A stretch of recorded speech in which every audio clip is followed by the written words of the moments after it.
Selamat pagi Bapak Ibu Saudara. Kiranya di hari baru, hari Rabu, 10 November 2021, kiranya Bapak Ibu dalam keadaan sehat.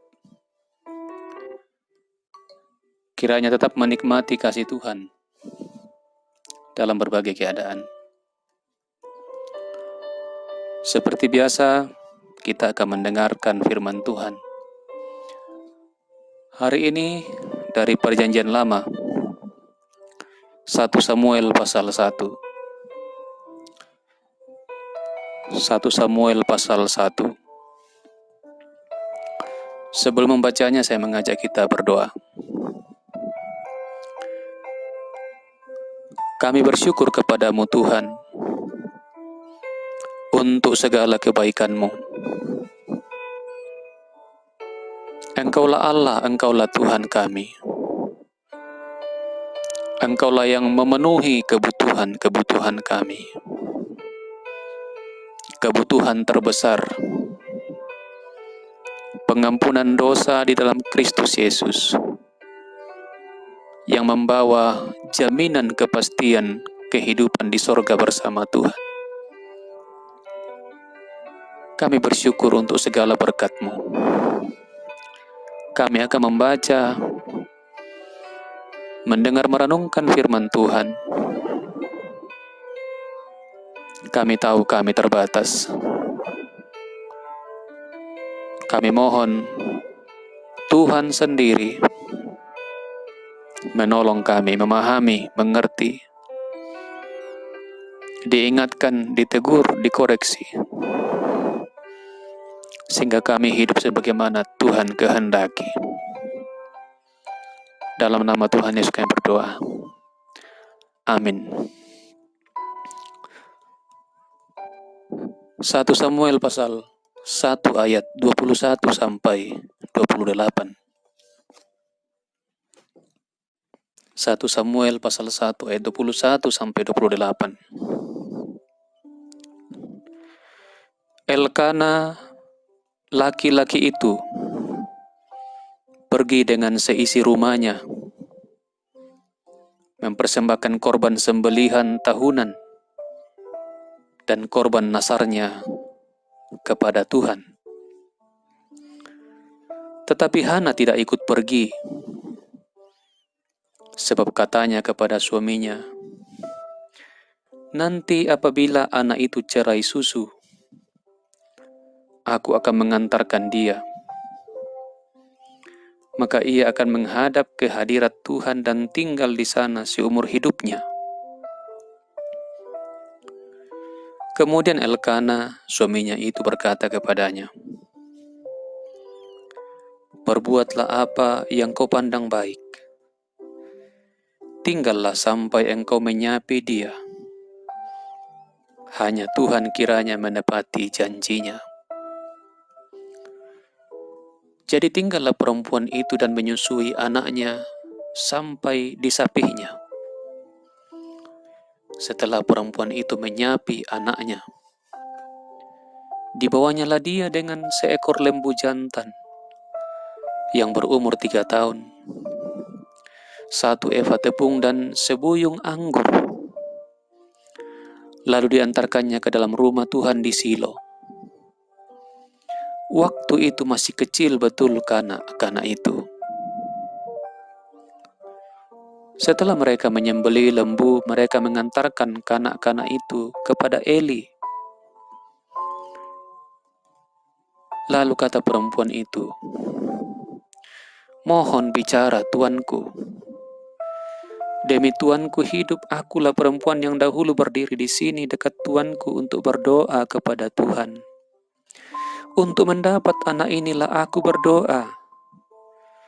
Dan Tuhan telah memberikan kepada aku apa yang kuminta daripadanya.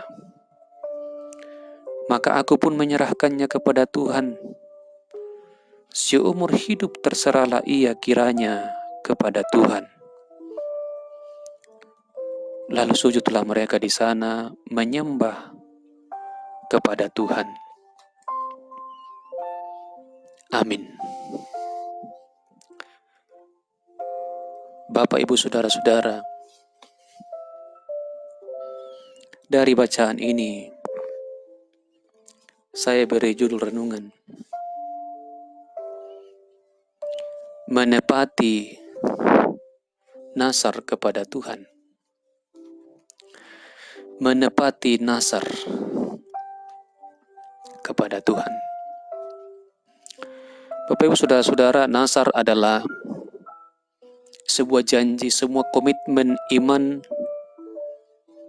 yang disampaikan kepada Tuhan. Kalau Tuhan menjawab doa, maka apa yang dijanjikan kepada Tuhan itu akan diberikan. Kurang lebih begitu pengertian. Sekali lagi, sebuah komitmen janji kepada Tuhan yang akan dilakukan jikalau Tuhan melakukan apa yang diminta. Dan mungkin banyak orang yang bernazar kepada Tuhan. Mungkin ketika apa yang diminta kepada Tuhan dipenuhi, maka mungkin orang itu melakukannya. Melakukan apa yang ia sudah nazarkan, ia sudah janjikan. Tapi mungkin ada juga yang tidak melakukannya.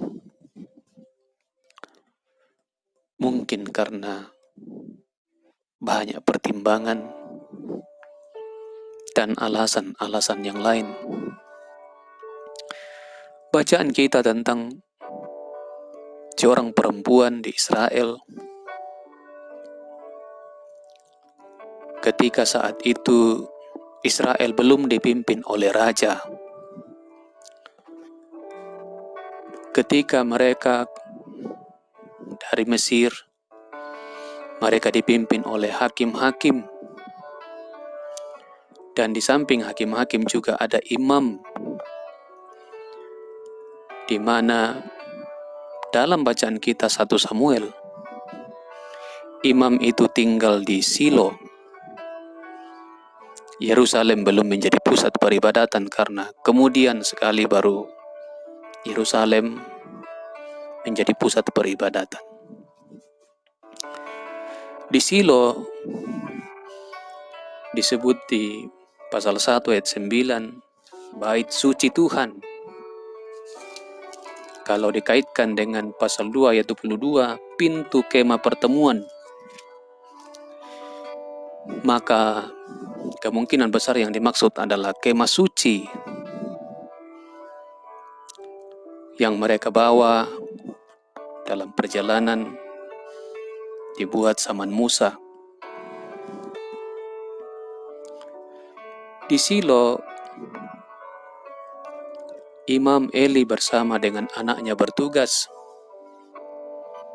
Dan dari suku Efraim, ada seorang laki-laki bernama Elkana yang punya dua istri. Saat itu lazim, itu hal yang wajar. Istri yang satu bernama Penina punya anak beberapa orang. Istri yang satu tidak punya anak, bernama Hana.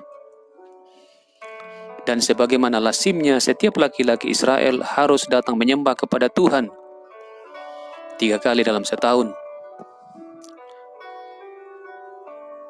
Dan ketika mereka pergi menyembah Tuhan di Silo, Penina yang punya anak itu selalu menyakiti hati Hana yang tidak punya anak. Karena itulah Hana bernazar. Hana bernazar kepada Tuhan, jikalau Tuhan memberinya anak laki-laki, maka ia akan memberikan anak laki-laki itu kepada Tuhan seumur hidupnya. Disebut di ayat 11. Tuhan semesta alam, jika sungguh-sungguh Engkau memperhatikan sengsara hamba-Mu ini, dan mengingat kepadaku dan tidak melupakan hamba-Mu ini, tetapi memberikan kepada hamba-Mu ini seorang anak laki-laki, maka aku akan memberikan dia kepada Tuhan untuk seumur hidupnya. Seumur hidupnya ia akan serahkan. Dan ketika Tuhan menjawab doanya, Hana sudah mempunyai anak laki-laki, Elkana pergi. Tapi tahun pertama Hana belum ikut karena dia mengatakan nanti kalau sudah disapi anak ini baru saya pergi. Dan ketika anak itu sudah disapi, mungkin usia 3-5 tahun, Hana membawanya dan menyerahkannya kepada Tuhan.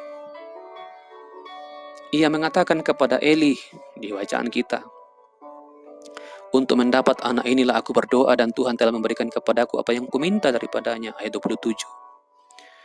Ayat 28, maka aku pun menyerahkannya kepada Tuhan seumur hidup, terserahlah ia kiranya kepada Tuhan. Hana memenuhi nasarnya. Hana menepati nasarnya. Ia menyerahkan anak satu-satunya. Anak satu-satunya. Sesuai dengan nasarnya. Ia meninggalkannya di Silo bersama Eli dan mereka kembali ke kampung halamannya. Betapa sulit menyerahkan anak satu-satunya dan kembali dengan tangan kosong. Tapi untuk menjawab nasar, Hana melakukannya. Ia takut akan Tuhan. Dan karena ia takut akan Tuhan, di kemudian hari, Tuhan membuka kandungannya Hana lagi. Dan Tuhan memberi kepadanya 3 anak laki-laki dan 2 anak perempuan. Disebut di pasal 2 ayat 21. Tuhan mengindahkan Hana sehingga dia mengandung dan melahirkan 3 anak laki-laki dan 2 anak perempuan lagi. Karena Hana membayar nasar, ia takut akan Tuhan, menepati janji. Maka walaupun ia tidak meminta, tapi Tuhan memberi. Tuhan memberikan kepada orang yang takut akan Dia. Tuhan mengasihi orang yang takut akan Dia, yang percaya kepada Dia. Demikianlah Tuhan, pasti, sebagaimana janji dan jaminan Kristus sendiri, menjamin kehidupan kekal, pemberian yang terbaik yang pernah ada. Tuhan jamin dalam Yesus Kristus. Tuhan mengasihi orang yang percaya kepadanya. Karena itu percayalah Bapak Ibu. Jangan ragu. Tuhan kita Tuhan yang baik. Tuhan yang bahkan rela berkorban demi keselamatan kita. Datanglah kepadanya, bertobatlah. Mohon belas kasihannya senantiasa. Ia pasti menolong kita dalam seluruh pergumulan, dalam seluruh keadaan. Terpujilah Dia. Amin. Mari kita berdoa. Ya Tuhan, ya Allah kami, Engkau Allah yang baik. Engkau Allah yang mengasihi kami, menolong kami. Terima kasih firman-Mu. Kiranya firman-Mu menjadi kekuatan peneguhan bagi kami untuk makin percaya kepadamu dan belajar untuk taat kepadamu. Jikalau kami bernasar, biarlah itu kami tepati. Ya Bapa, tolonglah kami menjalani hari-hari hidup kami dengan pergumulan masing-masing. Bersama keluarga, bersama suami, istri, orang tua, anak, bersama saudara, seluruh kerabat. Yang sakit dipulihkan oleh Tuhan, yang berduka dihiburkan. Yang berulang tahun makin bersyukur kepadamu. Peliharalah gerejamu di muka bumi, supaya menjadi garam dan terang. Berkati pemerintah kami, beri hikmat kekuatan. Berkati negara kami, lindungilah ya Tuhan. Berkati sesama kami yang miskin, yang tak berdaya, peliharakan mereka. Engkau Allah, Engkau Tuhan kami, Engkau Allah yang penuh kasih. Dalam nama Tuhan Yesus kami berdoa. Amin. Demikian Bapak Ibu Saudara, renungan firman Tuhan hari ini. Selamat beraktivitas dan Tuhan memberkati.